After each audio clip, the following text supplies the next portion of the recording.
इस दुनिया में कोई ऐसा इंसान नहीं है जिसके पास कोई प्रॉब्लम नहीं है।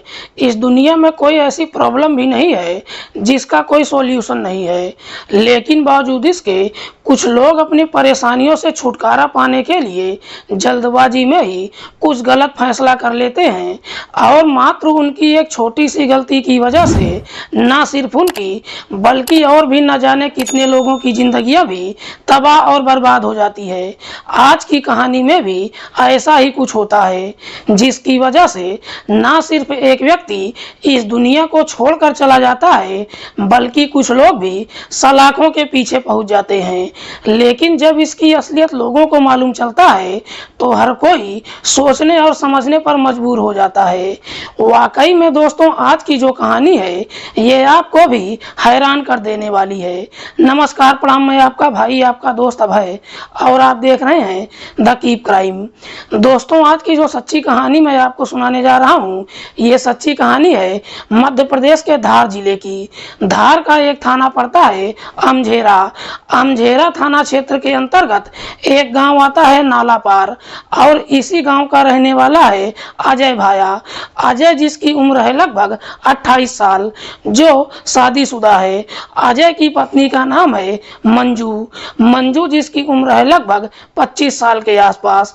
अजय जो अपने घर पर ही किराने की एक दुकान कर रखा है जिससे थोड़े बहुत पैसे कमाता है और काफी मुश्किल से अपने परिवार का गुजारा करता है। बात कर रहा हूं मैं 25 अगस्त 2020 की रात के लगभग 10 बजे के आसपास की।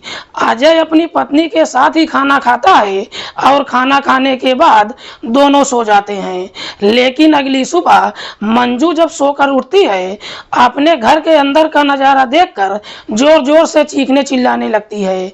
दरअसल उसी कमरे में अजय अपने गले में रस्सी बांधकर पंखे से लटक गया था। मंजू जब जोर जोर से चीखना चिल्लाना शुरू करती है उसकी चीख पुकार सुनकर आस पड़ोस के लोग भी इकट्ठा हो जाते हैं। आस पड़ोस के लोग जैसे ही इस तरह का नजारा देखते हैं तुरंत ही इस बात की जानकारी अमझेरा थाने में देते हैं। इधर पुलिस को जैसे ही सूचना मिलती है पुलिस फौरन ही अपनी टीम के साथ घटनास्थल पर पहुंचती है और सबसे पहले अजय की डेड बॉडी को पंखे से नीचे उतारती है। पुलिस जब डेड बॉडी को चेक करती है तो मालूम चलता है कि उसके शरीर पर कोई चोट या घाव का निशान मौजूद नहीं है। मंजू बगल में ही जोर जोर से रो रही थी। पुलिस जब इस घटना के बारे में मंजू से पूछताछ करती है तो मंजू पुलिस को जवाब देती है कि साहब, रात के समय मैं और मेरे पति एक साथ ही खाना खाए थे और खाना खाने के बाद हम दोनों सो गए। लेकिन जब सुबह मेरी आंख खुली तो मैंने अपने पति को इस हालत में देखा। पुलिस फिर से मंजू से सवाल करती है कि तुम्हारे पति ने इस तरह का कदम क्यों उठाया। इस पर मंजू पुलिस को जवाब देती है कि साहब, इस बारे में मुझे कुछ नहीं मालूम है, लेकिन मेरे पति कुछ दिनों से काफी परेशान चल रहे थे। हालांकि एक दिन मैंने अपने पति से इस बारे में पूछा भी था लेकिन वो मुझे कोई जवाब नहीं दिए। पुलिस सबसे पहले डेड बॉडी को अपने कब्जे में लेकर पोस्टमार्टम के लिए भेज देती है। लेकिन जैसे ही 2 दिन का समय गुजरता है, जब पोस्टमार्टम रिपोर्ट आती है तो पोस्टमार्टम रिपोर्ट में एक बड़ा ही चौंकाने वाला खुलासा होता है। दरअसल पोस्टमार्टम रिपोर्ट में बताया जाता है कि अजय ने खुदकुशी नहीं बल्कि उसकी गला दबाकर हत्या किया गया है। जैसे ही इस तरह का पोस्टमार्टम रिपोर्ट आता है पुलिस इस मामले को काफी सीरियस तरीके से लेती है। पुलिस को कहीं ना कहीं अजय की पत्नी मंजू के ऊपर ही शक चला जाता है क्योंकि उस वक्त उसके घर में अजय और मंजू के अलावा और कोई नहीं था। इसी शक के आधार पर पुलिस मंजू को गिरफ्तार करके थाने लेकर पहुंच जाती है और उससे एक पर एक कई तरह के सवाल करना शुरू करती है। पहले तो मंजू पुलिस को पूरा घुमाने का प्रयास करती है, लेकिन पुलिस जब मंजू से सख्ती से पूछताछ करना शुरू करती है आखिरकार मंजू अपनी सच्चाई कबूल कर लेती है। लेकिन मंजू जब इस हत्या की पूरी कहानी बताती है तो वाकई में इसे सुनने के बाद हर कोई चौंक जाता है। दरअसल इस कहानी की शुरुआत होती है जब अजय मंजू से शादी कर उसे अपने घर पर लेकर आता है। मंजू जो दिखने में बेहद ही खूबसूरत है, उस वक्त अजय जो दूसरों के खेतों में किसानी का काम करता था, लेकिन मंजू से शादी कर जब अपने घर लेकर आता है, किसानी का काम छोड़ देता है और अपने ही घर में किराने की एक छोटी सी दुकान कर लेता है, जिसमें थोड़े बहुत पैसे कमाता है। जब कुछ दिनों का समय गुजर जाता है, घर की माली हालत में कोई सुधार नहीं आता है। एक दिन मंजू अपने पति को सुझाव देते हुए कहती है कि क्यों ना हम दुकान की आड़ में शराब बेचते हैं, जिससे थोड़े ही समय में हम अच्छा खासा पैसा कमा लेंगे। जब शराब बेचने का सुझाव देती है, अजय इसके लिए तैयार नहीं होता है, बल्कि अपनी पत्नी से कहता है कि पुलिस हमें पकड़ लेगी और हमको जेल भेज देगी। इस पर मंजू अपने पति को समझाते हुए कहती है कि तुमको पुलिस की चिंता करने की कोई जरूरत नहीं है, दरअसल मैं पुलिस को देख लूंगी। उसके बाद अजय इस काम को करने के लिए तैयार ही नहीं होता है, बल्कि शहर जाकर शराब खरीद कर लाता है और अपने ही घर में पति और पत्नी शराब बेचने लगते हैं, जिससे थोड़े समय में ही अच्छा खासा पैसा भी कमा लेते हैं। अजय के बगल में ही एक गांव है रापुरा, और इसी रापुरा गांव का रहने वाला है मनोहर।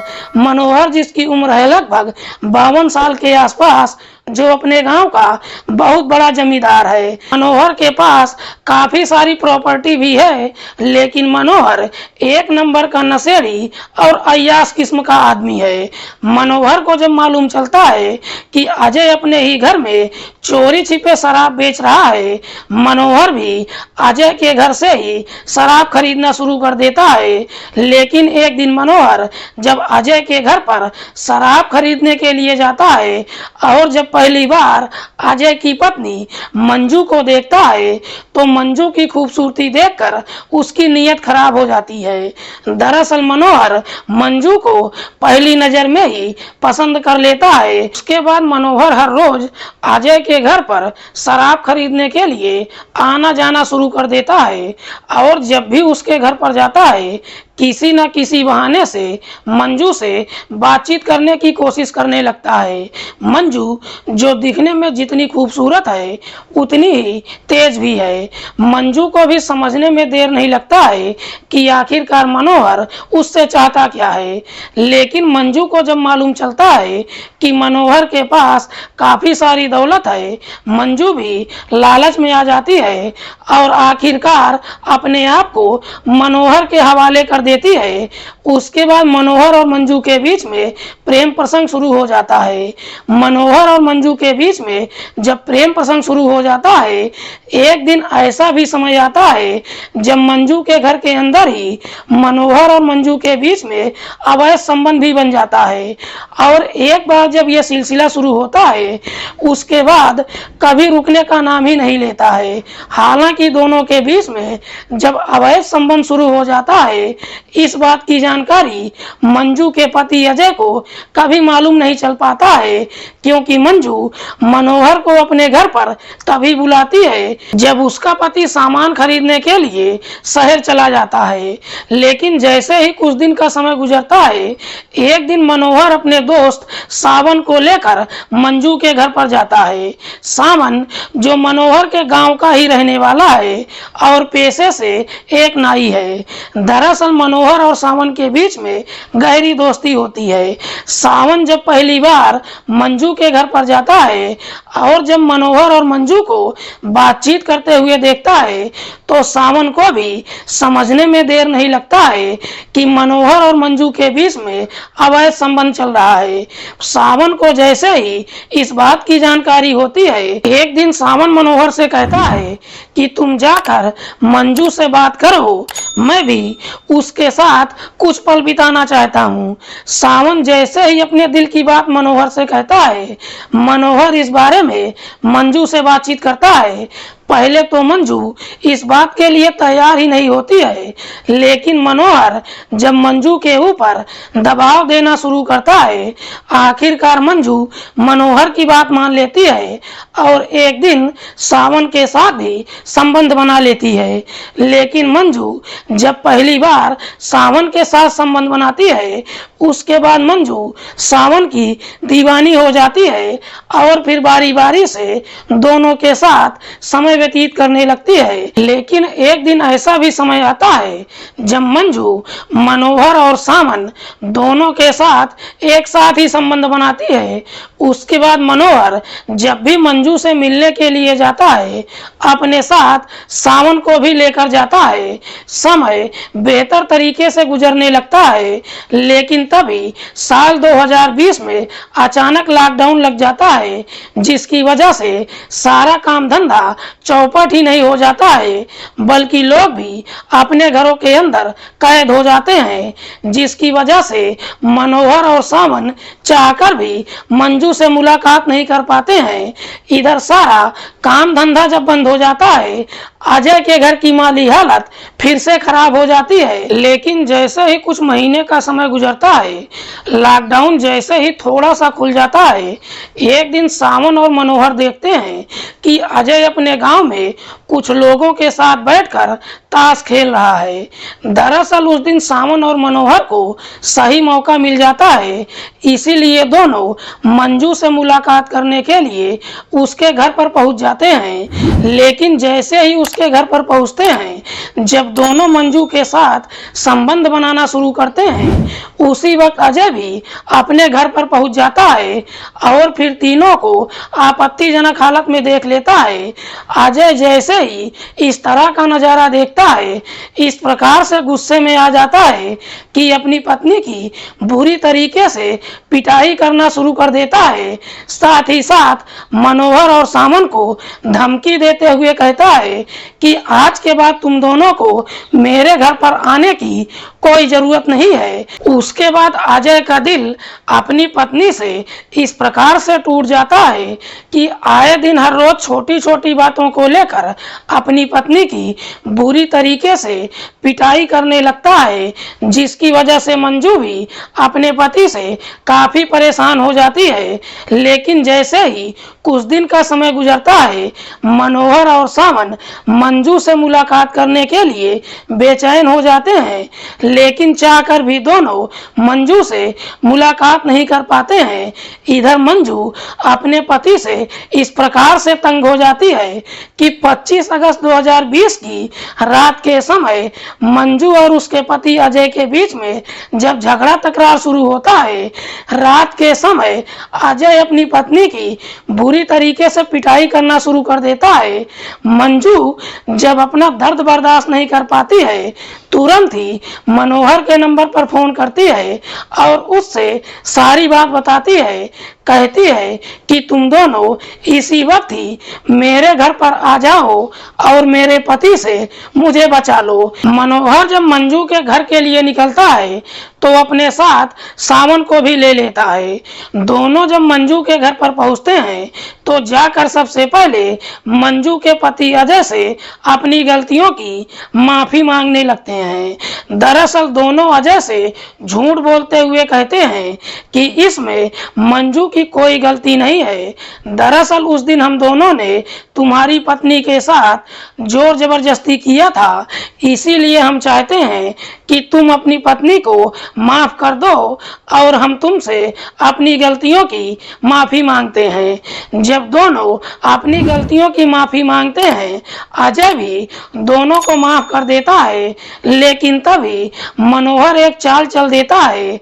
अजय से कहता है कि मैं ऐसे नहीं मानूंगा कि तुमने हम दोनों को माफ कर दिया है, बल्कि तुम्हें हम दोनों के साथ बैठकर शराब पीना होगा। मनोहर अजय के घर से शराब खरीद कर लाता है और उसी के घर के अंदर तीनों बैठकर शराब पीने लगते हैं। लेकिन मनोहर और सावन अपने षड्यंत्र के तहत सबसे ज्यादा मात्रा में अजय को शराब पिला देते हैं, जिसकी वजह से अजय एकदम से नशे में चूर हो जाता है। अजय जैसे ही नशे में चूर हो जाता है, मनोहर और सावन मंजू से पूछते हैं कि अब इसका करना क्या है। इधर मंजू अपने पति से इस प्रकार से नफरत कर चुकी थी कि गुस्से में ही सावन और मनोहर से कहती है कि इसको हमेशा के लिए इस दुनिया से हटा दो। मंजू जब अपने ही पति को इस दुनिया से हटाने की बात कहती है, सावन और मनोहर अजय के घर के अंदर ही उसका गला दबाकर हत्या कर देते हैं। अजय जैसे ही इस दुनिया को छोड़कर चला जाता है, उसके बाद ये तीनों अपने आप को बचाने के लिए अजय के गले में रस्सी बांधकर उसे पंखे से लटका देते हैं। लेकिन दोनों वापस अपने घर पर नहीं जाते हैं, बल्कि मंजू अपने पति की डेड बॉडी के बगल ही दोनों को अपने कमरे के अंदर लेकर जाती है और वहीं पर दोनों के साथ संबंध बनाती है। जैसे ही आधी रात का समय गुजरता है, जब सबकी तमन्नाएं पूरी हो जाती है, उसके बाद मनोहर और सावन वापस अपने घर पर चले जाते हैं और मंजू अपने पति की डेड बॉडी के बगल में ही गहरी नींद में सो जाती है। जैसे ही सुबह होती है, मंजू अपना नाटक करना शुरू कर देती है। वाकई में मंजू जब ये पूरी कहानी पुलिस को बताती है, पुलिस मंजू की तहरीर पर मनोहर और उसके दोस्त सावन को भी गिरफ्तार करके लाती है। फिलहाल पुलिस ने इन तीनों आरोपियों को गिरफ्तार करके अगले दिन इनको जिला अदालत में पेश करती है, जहां से इन तीनों को जेल भेज दिया जाता है। दोस्तों, इस पूरी घटना के बारे में आप क्या सोचते हैं? आप अपनी राय कमेंट बॉक्स में हमको जरूर दीजिएगा। मिलते हैं किसी और सच्ची कहानी के साथ, तब तक के लिए नमस्कार, जय हिंद।